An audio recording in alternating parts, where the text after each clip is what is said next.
Okay, everybody, we're ready to start section 5.1 in finite math. You'll find that chapter 5 deals with set and set theories and basically trying to organize your data into sets and possibly talking about the number of elements in sets. And we'll get into some other things like the fundamental counting principle, as well as permutations and combinations. And I'm going to try something a little different today. What you're looking at now at the bottom half is my computer screen, and I'm going to try to use that to share what I have.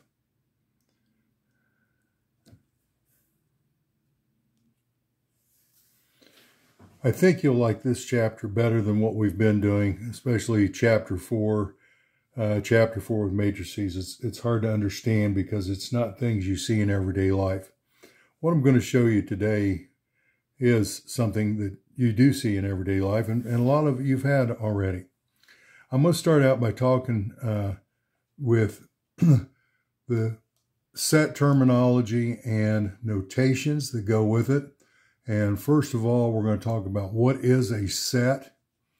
And a set is simply going to be a well-defined collection of objects. It could be anything. It could be numbers. It could be letters. It could be objects. It could be anything you want. A lot of times when we are working in mathematics, we'll let a capital letter stand for the set, or we'll give it a name, but usually use a capital letter, uppercase letter, if you prefer that. And then if we're doing things inside, as far as the different members and such, we use smaller letters on the inside. Okay, now those things on the inside are called elements. Okay, so elements or members, either one. Those are the things that are inside the set. And again, if we're doing some math type work, then a lot of times we'll use lowercase letters inside, and the uppercase stands for the set itself. And here's what I'm talking about. A good example right here. I've got set A. Set A is the set whose elements are A, B, C, and so on. The dots down here, the 3 dots at the end, mean and so on. So notice how the uppercase A, that's the set itself, and then the lowercase letters are on the inside. Now, I'm not telling you uppercase can't be inside, but for what we're going to do, a lot of times we kind of keep it this way, and we just let the elements on the inside be the lowercase. Okay, let's look at this. Little notation. You'll notice the right here. I don't know if you can see that or not. It looks like a funny looking E right there in the middle. X is an element of A. That's what that means. X is an element of A. That means whatever set A is, X is one of those letters. When we go up here, eventually we get to X. So X is an element of A. Or we'll look at this one. Notice how you have the funny looking E, but it's got a line through it. And that means X is not an element of the set A. Okay. Now let's talk about different ways to describe the set. Okay, one is called the roster method. The roster method basically just talks about listing all the elements. For example, let's say let X represent those 3 things: Washington, Adams, and Jefferson. And if you're real smart, you realize those are the first 3 presidents of the United States. And that's okay if you have 3 elements. I don't mind listing them if that were the case. But what if you have more than 3? What if you had 46? Well, in that case, you may want to write a description, and you would say set X right here is a set whose elements are the first 3 presidents of the United States. So up here, I listed them. Down here, I described them. So you have the roster method and the description method. There's another one, and we're not going to use it very often, but this is called the set builder notation. Set builder notation is something we use quite a bit when we get into more math concerned studies and using sets. But a lot of times we'll give some type of formula. So with what I got here, I've got Y, that's set Y. Set Y is defined as the set of all Y, and that line that goes straight up and down means such that the set of all Y is such that Y is equal to 2x plus 1. So there's your formula. There's a little formula right there. Where X is an element of N. N is your, I've got rational, it should be natural numbers. Let me type that in there real quick. Pardon my big hands. The natural numbers, that's something, can't spell either. That's something you probably learned a long time ago. There are things called the natural numbers and the whole numbers, and there's integers and rationals and reals and irrationals. Okay, all I'm trying to do here is I'm trying to show you that there's different methods of showing what the set actually is. You could list them in a roster method, you could describe them, or sometimes you might use the set builder notation method. The last one is one that you're not going to have to know at all. I'm just throwing it out there.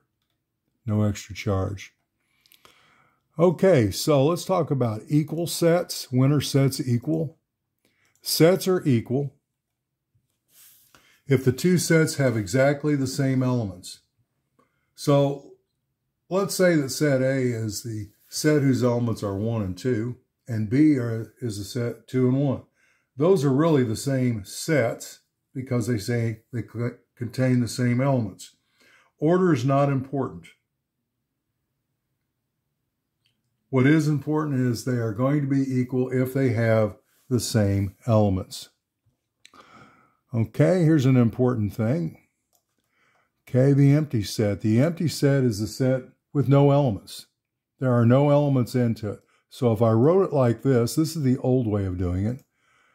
Usually with sets, you use braces. So if you have 2 braces like this and nothing inside, that's the empty set. Or, doing the whole thing, the newer method, and you've seen this before, that's a circle with a line through it. That's actually the Latin letter, I think it's phi. Okay, but a circle with a line means the empty set. There's the set with no elements. This is the newer version. That's more the older one. I learned the older one, and I use both of them. Okay, now we're going to talk about subsets. And I'll change what I'm going to do here in a second. Set A is a subset of B if every element of A is also in B. Now I'm going to explain that a little bit more, but I'm also going to show you a little notation before I get there. So A, and see what we got, it's like an elongated C with a line under. That means A is a subset of B. Okay. If I wrote this, it's the same thing except I put a line through that. If you put a line through it, of course, that means it's not a subset. And this will mess you up a little bit until I explain it further. But you'll notice on this one, there is no line underneath. It's an elongated C with no line under it. You would say A is a proper subset of B. So not only we have subsets, we've got some of them that are proper subsets. Okay, so let's talk about subsets. Okay, now give me a second. I'm going to redistribute what I'm doing.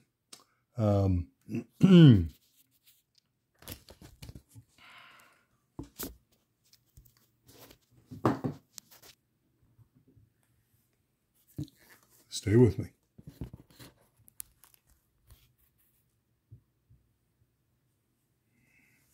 I'm going to go to paper and pencil now.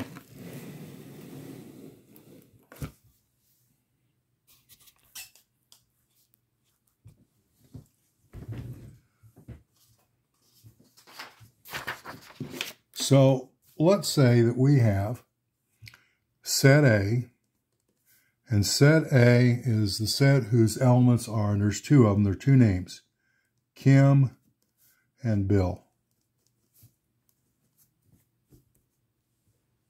Hope that shows it. Let me go to the other marker. I can't tell if that's dark enough. From my angle, it doesn't look like it. So set A is a set whose elements are Kim and Bill. There, I know that shows up okay. Okay, this is going to have, 4 subsets. Okay, and I'm going to give you the easy ones that make sense. And I'm not going to write out Kim and Bill. I'm going to use K and B. So one subset would be the set whose only element is Kim. And another one would be the set whose only elements would be B, for Bill. There's also this subset of K, and I'll put comma B. So you got Kim and Bill. That's a 2-element subset. And I told you there was 4, and the 4th one would be this, the empty set. So when we look here, you have 1 no-element subset. Here you have 2 1-element subsets. And here you have 1 2-element subsets. So that means out of the whole thing here, we have 4 subsets. Now, if you ever want to know how many subsets you got, and you don't necessarily want to list them all out, you can do this. All you do is count how many elements you got. There's 2 of them. If I take that 2 and raise it to the second, that gives you 4. So you knew there was going to be 4 altogether. Okay, now there's 4 subsets. How many proper subsets?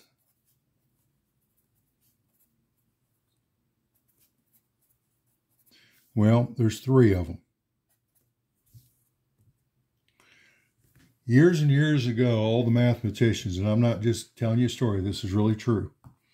Years and years ago, this is back probably in the 1500s, all the mathematicians got together all over the world. And they'd have these conventions, and they'd get together. And what they try to do is take all their different ideas and try to organize them and make sure everybody was talking the same thing. Well, as they got together, they all agreed that these guys were all subsets except this guy. This guy just didn't seem to fit. How could this be a subset of that? Because in a way, you think a subset's got to be smaller. That set is actually the same as that one. So how could that be a subset? So what they came up with, they said, okay, all of them are subsets. 3 of them are proper subset. This one is not a proper subset. Okay, more on that in a minute.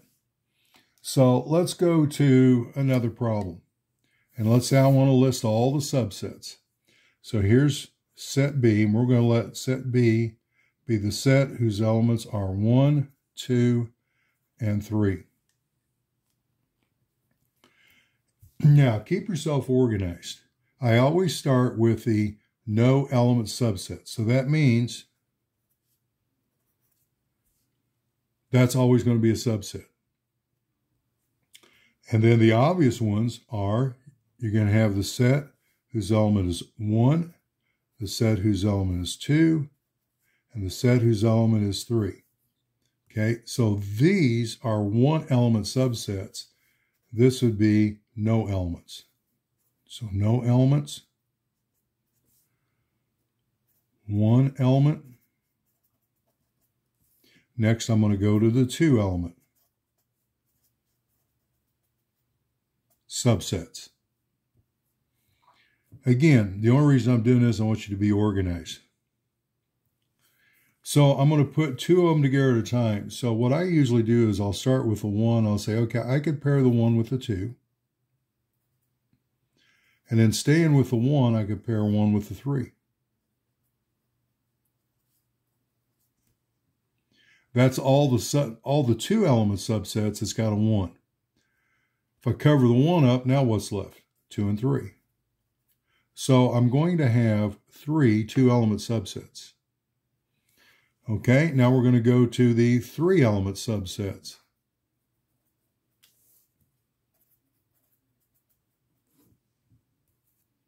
Well, there's 3 elements, so there's only going to be 1. So 1, 2, and 3. How many do I have altogether? 1, 2, 3, 4, 5, 6, 7. I've got 8 of them. So I have 1 no-element subsets. I've got 3 one-element subsets. I've got 3 two-element subsets. And I've got 1 of these.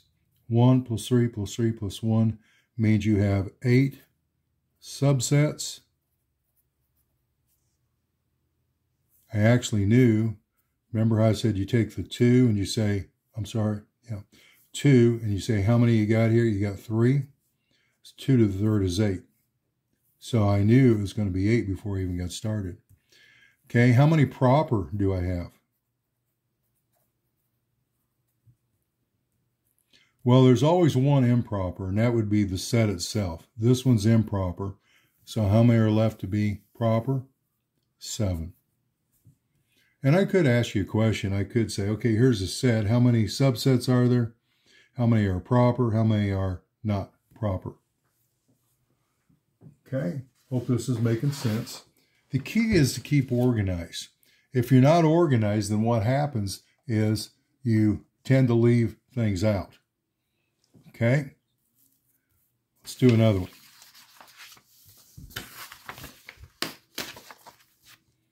Okay, so let's say, what have I've used A and B. Let's call this one set C. Set C would be the letters A, B, C, and D. And I want to come up with all the subsets. Well, remember, the empty set, you've always got one no element subsets. How many one element subsets you're going to have? This is the no element subsets. How many one element subsets? Well, I got 4 different elements, so I'm going to have A, B, C, and D.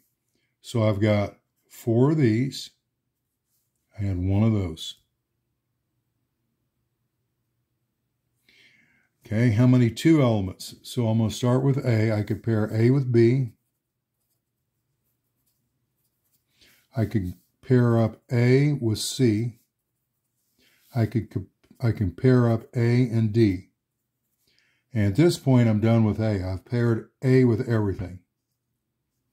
So I go to B. I've already done B with A, so I go to the next one. I go B with C. I could go B with D. At this point, I'm done with B. I've paired it with everything. Cover it up. What's left? C. The only thing left is C and D. And this represents all the 2 element subsets. How many are there? 6. 6 2 element subsets. 2 meaning there's 2 letters in each one. Okay, how about 3 element subsets? Well, again, I start out, I've got this process, and if you don't have a process, what happens? Sometimes you leave them out. So I'm trying to show you a way of doing it without leaving something out. So I'm looking for 3 letters. So if I start with the first 2, A and B, I could go A, B, and C.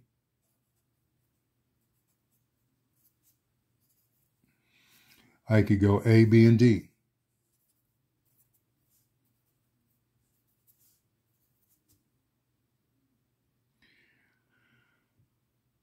Okay, that's everything.